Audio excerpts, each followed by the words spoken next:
Hey guys, it's Taylor. Hey, it's Hannah. And you probably know Hannah if you've been to Big Rock. She leads worship for us for time to time, and Hannah is so good. And Hannah is also my roommate.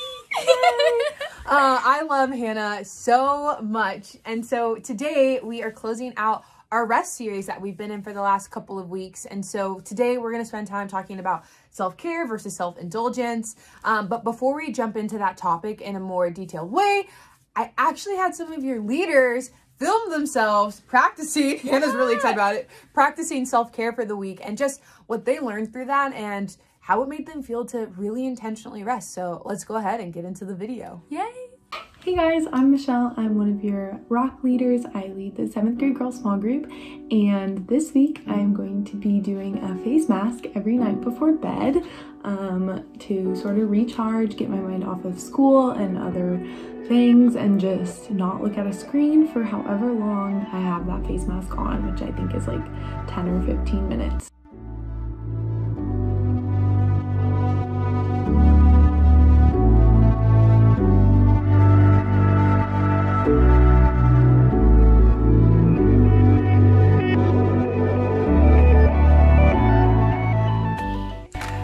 Hey Big Rock, this is day number 2 of me doing my skin routine and yoga. Today I'm gonna have you join me by doing a little mask. Today I'm doing a charcoal mask.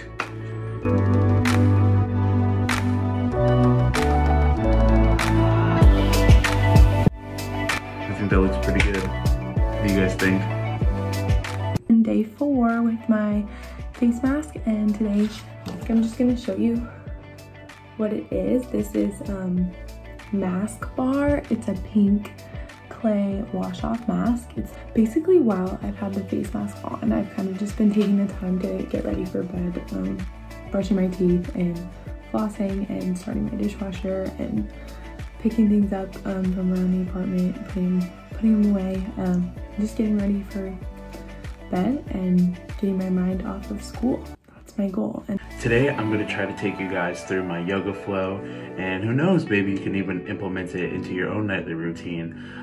It's pretty simple. It only takes about 5 minutes.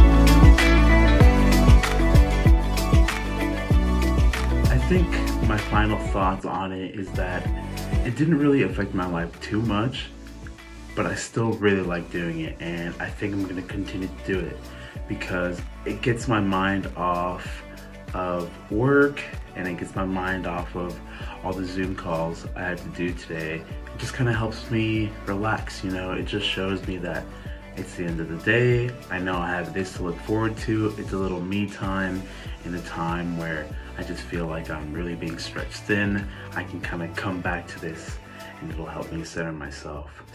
Overall, I definitely enjoyed having something scheduled to sort of slow me down before getting in bed and going to sleep. I've totally noticed that I've fallen asleep faster, so that's been really cool. Just that I've been able to take my mind away from screens in school. And this thing, I don't know if I do a face mask again every single night, but I definitely am going to try to implement this idea of allowing myself time to wind down before bed every night and spend time in prayer and reading and resting and away from a screen before I try to fall asleep.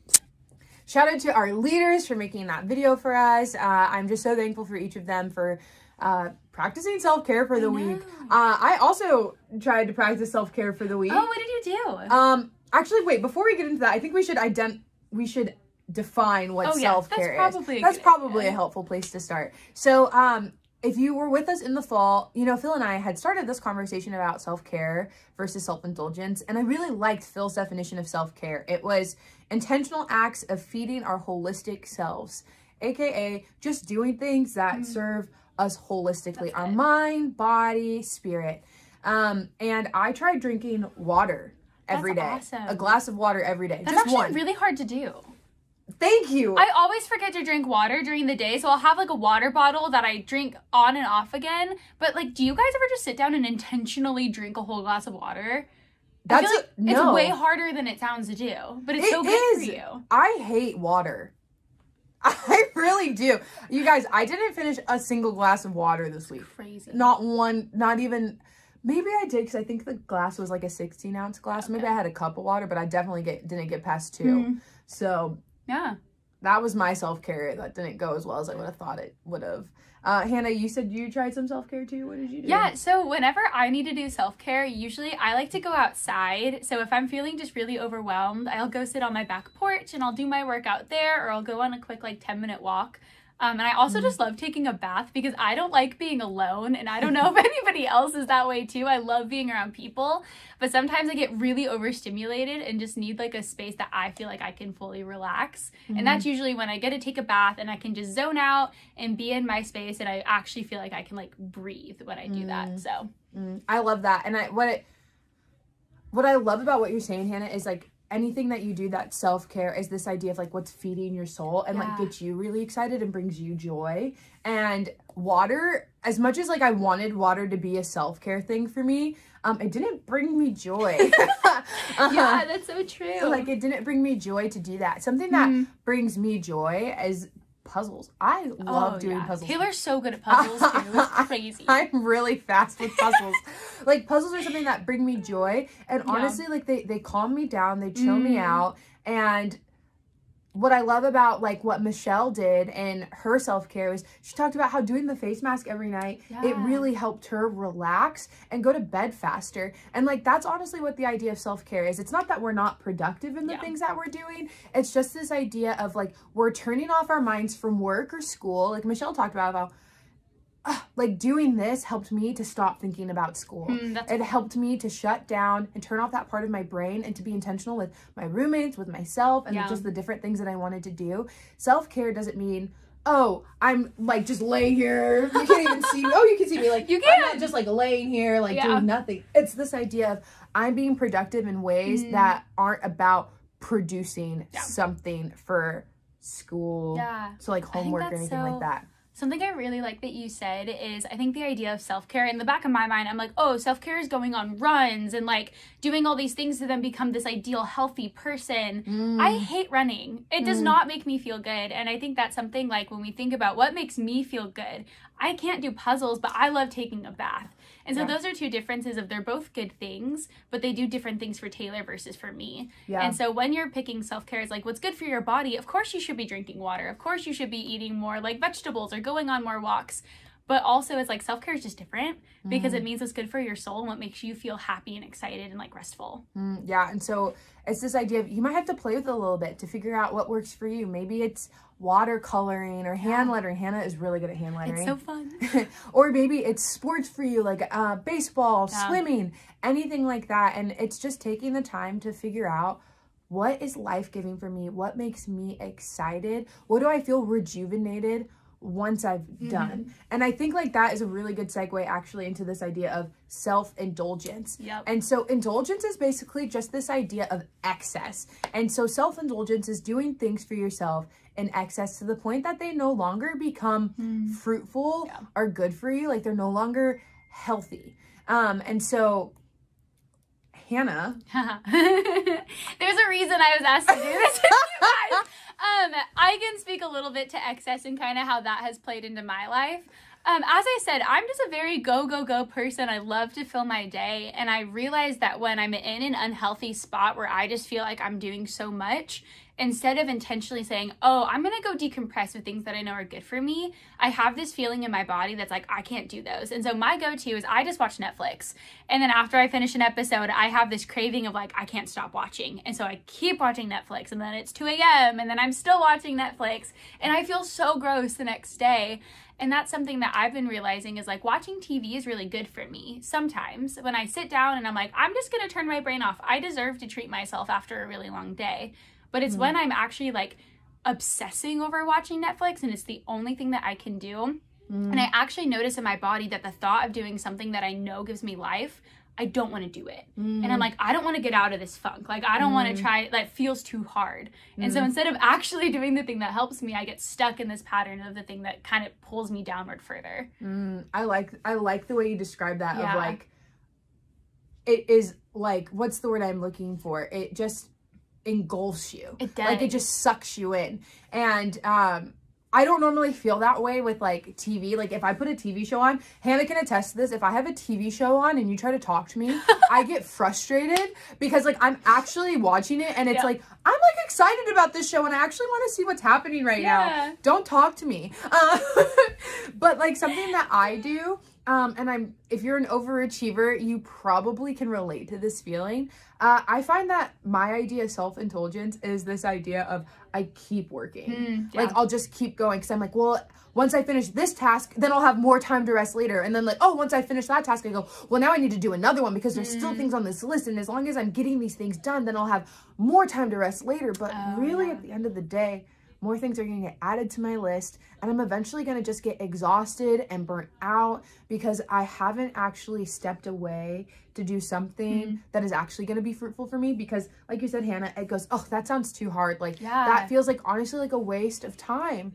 And so honestly, when I thought about that and was reflecting, it reminded me a lot of our first week in this rest series talking about Sabbath rest and how the Israelites were asked to go and collect manna every day for 6 days, but then on the 7th day to collect nothing. But there were still people that went out to collect manna on the 7th day. I am that person sometimes where I go, well, let me just go out. Let me keep working. Like, let me just collect and be prepared for later. And it's like, sometimes you just got to stop. Even if it's for 2 minutes. Yeah. Well, I love that you're saying that because I think something I'm learning is I compartmentalize the same way that you do of like, oh, I have to work this hard to then have like uninterrupted rest time of like 4 hours. And then there's always tasks that get added, always things that I have to do. And so I never end up resting because my idea of what rest is got disrupted. But instead it's like sometimes for me, I just need to go on a walk for 15 minutes and stop thinking about things and just let myself be and listen to music that I really like. And I think it's the idea with the rest that's so cool and like why God designed it is it reminds us that we're not in control, that God is actually the one who's in control and that we can take a break for a couple minutes and just remember like, okay, I'm doing what I can do, but God's going to meet me in this and he's actually going to take control of these situations. Yeah, I love that too because it's like, and again, in the first week when we were talking about Sabbath rest, like we were talking about the idea of like, if our creator needed rest, why would we not need rest? Like God created us to enjoy these rhythms of working and resting well. And I think sometimes we feel like we have to earn rest. Oh, yeah. Like this idea of like we have to earn the right to rest, but really God has freely given us this gift of rest. That's a good word. Thank you. Like Sabbath rest is a gift. It's a gift from God. We don't have to earn it. And I think I've quoted this in week 1, but I heard in a sermon once from a friend, he said, society tells us that when we work more, we're worth more. And society feeds us this idea that we have to work and work and work to even earn the ability to rest. That's so good. And it's not true. Like you can rest, you can pause, and it's that idea of surrender and faith really and trusting that if I'm working hard for 6 days, God's going to be faithful to meet me in that 7th day. And the things that need to happen to live a fruitful life, like it's going to happen. Like I'm going to have the time to get my homework done. I'm going to have the time to be intentional with my family. Like that's really I'm going to have the space to like mentally decompress and it's good and it's healthy. That's so good. I think something that kind of makes me think, and I think an invitation for you guys too, and what I've given myself grace and what I'm learning to do is, since we're such a culture of like we have to work to earn things, I feel this perfectionist that kind of rises in me even when I rest of like I have to be perfect at the way that I rest. It has to feel the exact way that I think it's gonna feel. And because of that, I'm actually not resting because I put so much pressure on myself to do what looks right. So I encourage you guys, like, just learn. Like, it's going to feel uncomfortable probably the first couple times that you try to rest. And maybe something that you didn't expect to be restful will be. So I think it's just a really good kind of learning experience of just figuring out what you enjoy because God created rest for you differently than any other person. So what works for someone else might not work for you, and that's totally okay. Yeah, and I think it's also this idea too, again, a really clear distinction between self-care and self-indulgence is when you've done something that's self-care, you'll feel rested by the end of it. You'll feel rejuvenated in your soul and in your spirit. Versus self-indulgence, it'll leave you like, kind of like you said, I feel like gross in the morning. Yeah, like I feel worse. Yeah, you feel exhausted. You feel depleted. You don't feel any better than you did before. And so that's how you should feel the self-care way when you're done. Like, so don't be afraid to fail. Don't be afraid to mess up, like Hannah was saying. And honestly, like, this is, like I always say, this sounds so cheesy, but like, we're the rock. Like, and like, it's about building a firm foundation. Like right now, you guys have the ability to build a firm foundation in God and in your faith and in your lives and your understanding of yourself to see you through middle school, high school, college, and beyond. And the sooner that you start practicing an awareness of yourself and what makes you feel healthy and what makes you feel good, the more successful you're going to be in the future, the more you're going to rely on God, the more you're going to trust him, the more you're going to understand the beauty of this gift that is Sabbath. So that's my hope and prayer for you, is that you walk away from this series feeling confident and equipped to fail and learning how to rest well. That's good. And that you end up successful in that, and you learn really clearly what is self-care for you and what is self-indulgence. So, Hannah, thank you so much for joining us. Oh my gosh, thanks for having me, guys. I'm sure we'll see you at a Big Rock soon. Oh yeah, definitely soon.